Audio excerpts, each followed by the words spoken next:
Hi, everybody. Randy Hilarski here. Today, I'm talking to Matt Gallant, CEO of tribeOS, and he's from the advertising game. He's going to tell you guys about how it works and how they're utilizing the blockchain to make advertising better for all of us. So, Matt, tell us a little bit about your background and tell us more about tribeOS. Yeah, so I'm a Canadian living in Panama along with yourself, obviously. And I've been in advertising for about 20 years, online advertising for about 17, so it's pretty early. I've been using, I used Google AdWords almost out of the gate. I've spent over, 8 figures of my own money on my own businesses in that time on digital ads. So I've got a lot of experience, and I've seen the good side, the bad side, and the ugly side. And the ugly side is called ad fraud. So ad fraud is the second most profitable crime in the world after drug trafficking. And it's about 20 to 100 billion. Nobody knows the exact number because it's hard to see. It's hard to catch. So I started building software, marketing software to track analytics and performance about 5 years ago. It's a platform called Gold Lantern.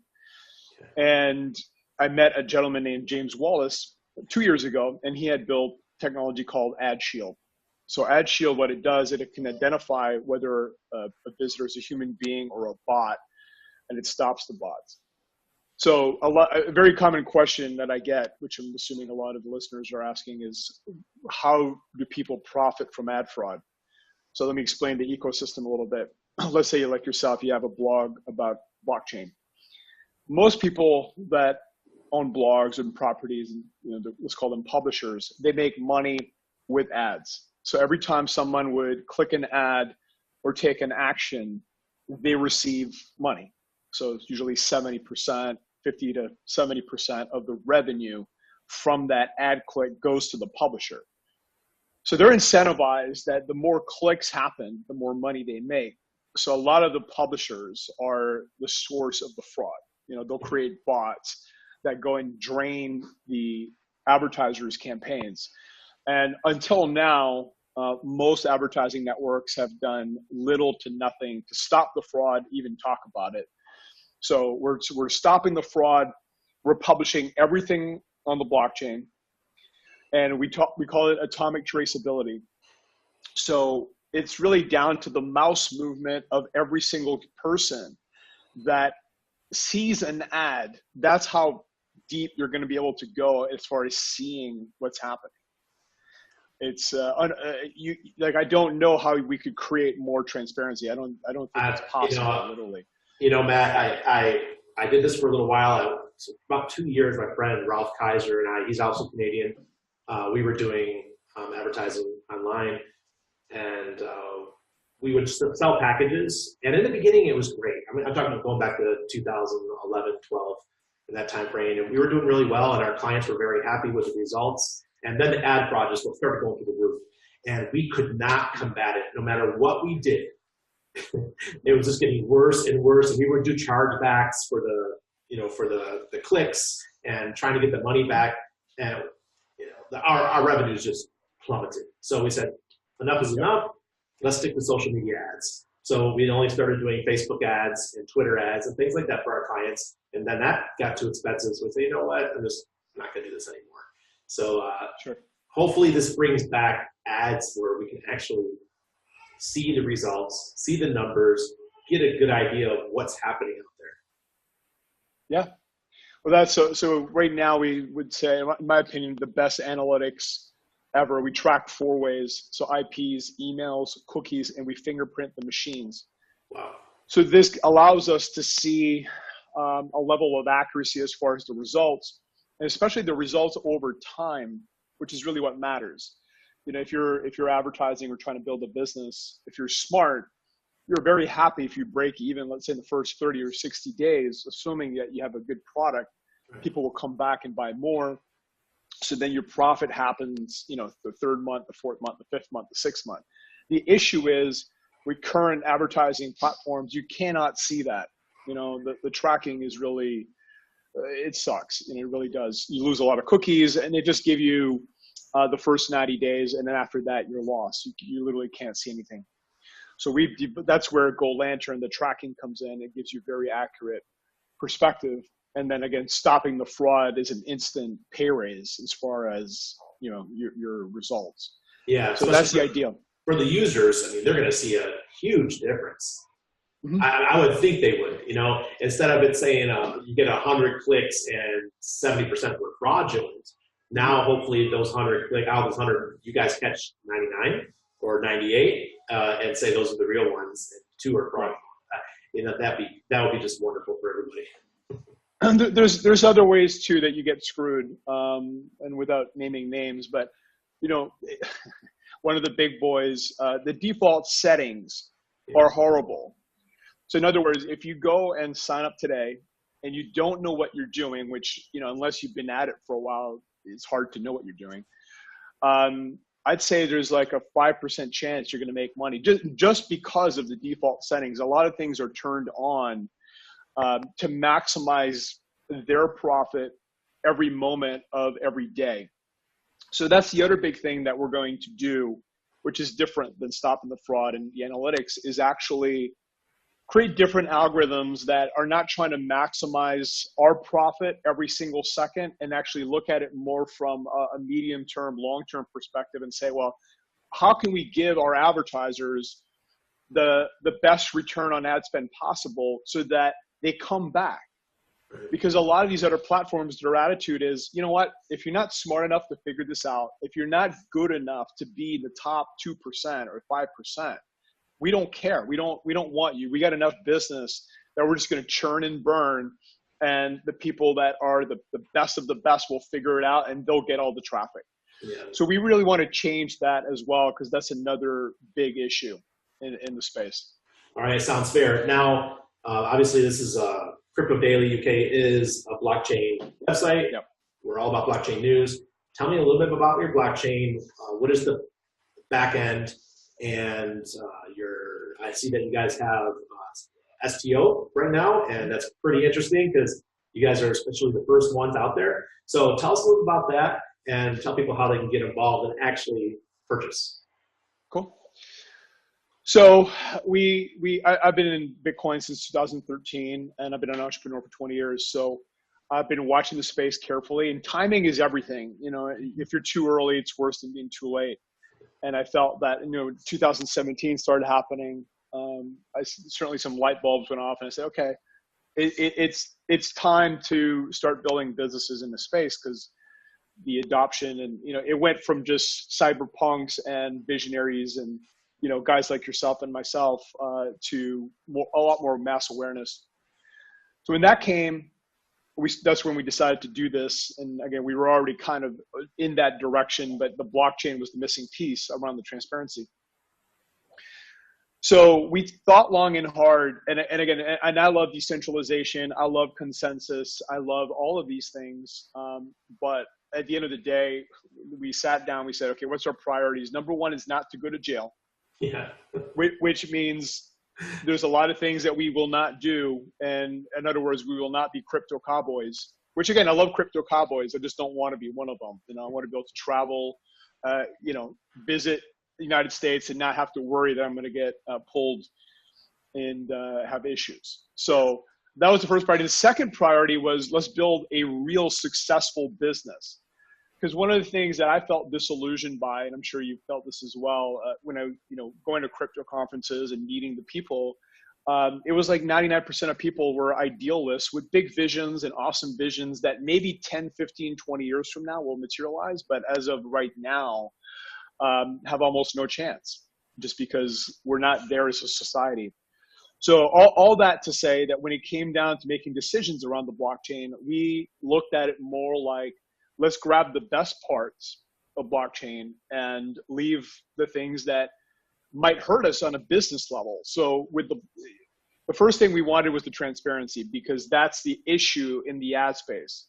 You know, right now it's black boxes that unless you can't see what's happening. Like you show up, you put your credit card in, and then they give you some stats and you look in your bank account and you hope you made money, right? So that's the first thing, the first piece of it. So we're using Bitcoin Cash to do this. We're creating hashes where where the advertiser can see everything that has happened inside of their account. And then as far as every transaction, again, everything will be on Bitcoin Cash. We're creating using simple ledger protocol tokens. So that's what we're using. And then our STO, by the way, we're the first federally approved security token in the world. I think there's the second one that just got federally approved in Bermuda. And we chose Bermuda, and maybe people aren't aware of this in the podcast. I'll talk about it for 30 seconds. Bermuda has the cleanest, clearest legislation in the world, and they are beyond open for business. Like the premier wants people to go there. He wants people to bring business. They're trying to recreate what they've done in the insurance space in blockchain. So for those of you that don't know, Bermuda is one of the hubs of the world in the insurance space. And they want to recreate that for blockchain. I mean, where else can you go and meet the premier and the minister of finance and the guy that literally wrote the laws and get a tour of, everything you need to see? So we went through the process. It is rigorous, which is good. They have some of the strictest anti-money laundering laws in the world because of their insurance space. And they're recreating that for blockchain. So we went through that. It took several months. It took a lot of money and legal fees. And here we are, we're approved. So we're raising capital, and we're going to use the capital for BizDev, which leads us to the tokens. Our token's called FIRE. Yep. And, and it's a dividend paying token. There's zero utility. So it's literally, you're buying basically like preferred equity in the business. And if things go as we believe that they will, it could be very valuable just in terms of just the dividends. How much are you guys looking to raise? We're going to raise another 5. We've raised 3.65. Jihan Wu invested, and a few other investors. So we're looking at 5, and we're approaching the raise not kind of like as the crypto space, but more like traditional Silicon Valley. So 5 million gives us enough to build a BizDev team, and then we'll use the BizDev team to onboard advertisers and publishers, which should theoretically raise our valuation quite a bit, and then launch in Q3. So we just want funds for BizDev. We have an 8-person engineering team that's world class. So we don't need necessarily more coders. Our marketing team's amazing. Our operation team's amazing. So literally all the capital we're going to raise is going to be for BizDev, going to advertising conferences and hiring and building a sales force. Okay, great. And I tell people the crypto space is great, but some of these projects, like you said, don't need to be 100% about crypto. Yours especially is one that it's similar to building a social media platform on a blockchain. It can be a little bit more centralized because you have to protect yourself. You don't want to go to prison. You guys have the STO here, so you've definitely gone and got the right approvals. This is more like a traditional business. So I understand why you guys want the STO route. And people need to realize that 2019 was just the beginning for the STOs. Now, I want to hear your input about what do you think is coming in 2020? Because I'm hearing a lot of people talking about STOs. Yeah, to me, so if you study the hype cycle, we're in the trough of disillusionment, which to me is a really exciting time. So, if you Google this hype cycle, you'll see on Google Images a bunch of different versions of it. But essentially, things get crazy, which they obviously did, and then the bubble pops, and now we're in the trough of disillusionment. But what that means is the hype's gone. All the people that aren't committed are gone. We were just talking about that before we turned on the recording, some examples. So now it's like real entrepreneurs. The idealists that had big visions that don't understand how to build a company, most of them aren't going to last, and a lot of them are already running away. Yeah. So it's an exciting time. And to me, it's very similar, very analogous to the dot-com boom and bust, where Google, PayPal, eBay, all of these companies emerged after the bomb blew up. So I think we're going to see the same thing in the blockchain space, and real companies building real products and that get real utilization. Let's get out of speculation and let's get into building businesses. So I think in the beginning, it was technologists and let's call them visionaries that were driving a lot of these projects. And I think now you're going to see more experienced entrepreneurs doing things. So that's my prediction. That's my prediction. I think in the next 2 years, you're going to see a lot more of that. The security token. So I got nothing against ICOs. I invested in probably 60 of them personally. Yeah, probably, and certainly got hurt in a lot of them. But the point is, they were awesome because for the first time in maybe ever, a lot of people that aren't accredited investors could participate, make money, and I love that. At heart, I'm a libertarian. At heart, I'm a sovereign, and I'd love to see the world go that way. But as a pragmatic entrepreneur that doesn't want to go to jail, I'm very cognizant of laws and I want to follow them. But let's just talk about something that I wish would happen. And Bitcoin is the closest thing we've got to it. And it's something I've put a lot of thought in. When we were conceiving Tribe, we put a lot of thought into it and then passed. But I do believe it is possible to perfectly architect a decentralized system in certain cases that would literally run without a human being, and that would continue to grow and get the network effect. And, but the level, and Bitcoin is really the closest thing to that. It was really, really, really well architected, and, we can see the results of it. And of course, a lot of coins have taken that original concept and taken it to another level. But I'm excited to see potentially more applications outside of currency achieve that. I don't think we've seen it yet. Where literally, like, there would be no management. They would just be so well architected out of the gate that it could keep going. But so it'll be all AI. The AI will be running the show. Yeah, it's coming. Yeah. It's coming. Yeah, yeah, it's inevitable.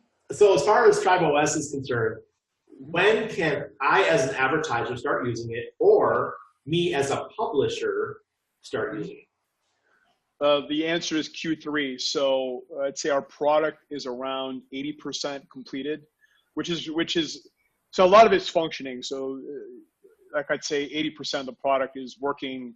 The blockchain piece is working, Ad Shield is working, and the analytics is working. So we're just completing some other parts, which will be done in Q2. And we'll actually launch we're going to be live with some alpha clients in Q2. So Q3 is when we're going to be live. We're going to be onboarding advertisers in Q2. So if you are an advertiser or a publisher, you can reach out.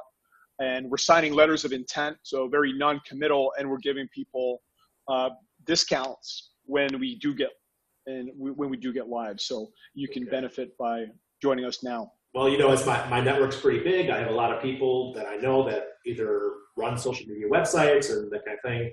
And as you look at them, they're all just using the big ones, and they're not getting the revenue that they should be getting, I imagine. Yeah. They need to look at something like tribeOS and get involved and support something that's within the blockchain space. Yeah. I truly believe, we need to help each other out and build each other's projects up. So Matt, we're approaching about 30 minutes now. What do you want? What would you like people to do? Would you like them to visit your website and give us the link?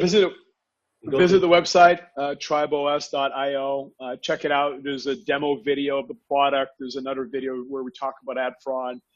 We have an investor portal, so if you are interested, you can sign up. And because we're security, there's a lot of stuff that's public, but there's a lot of things we need to keep behind the portal, but you can just go through it. Yeah, and I see that you definitely have to go through KYC, AML. You're definitely checking where the investors are coming from. And as of right now, I see that the price of the token is just under 10 cents to participate. And what is the cap? Is there a cap on how much someone can buy, or in a minimum?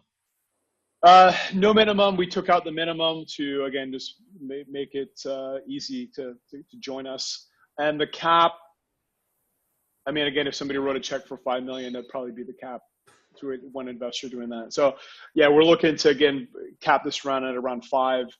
And then build a product, actually be a real business, and then raise more. So great. And when can we expect you guys to start showing us a little bit more of how the project is going to work? I like your little screenshots that you have in the video, but I want to get a little bit more in. I want to see a little bit more because I want to participate myself and sure. I want to hit the ground running, and you guys are ready. Yeah, so as the product keeps, every week we make leaps on the product. So we're going to probably be releasing new videos monthly on showing the product and as it's evolving. So yeah, you can just join our email list and you'll see a lot of updates. Okay, now I want to be able to keep in touch with you guys. So Yep. over the next couple months, when you guys get closer, I'd like to come back and do another interview if that's okay with you, and just update people of the progress, because obviously you guys are the first STO to market, and everyone wants to follow that, and we also want to know how your project's coming along. So thank you, Matt, and we have a beautiful day in Panama. I'm heading to your area in about 20 minutes. But thank you for coming on, and I'll get this posted on Crypto Daily UK. Thank you.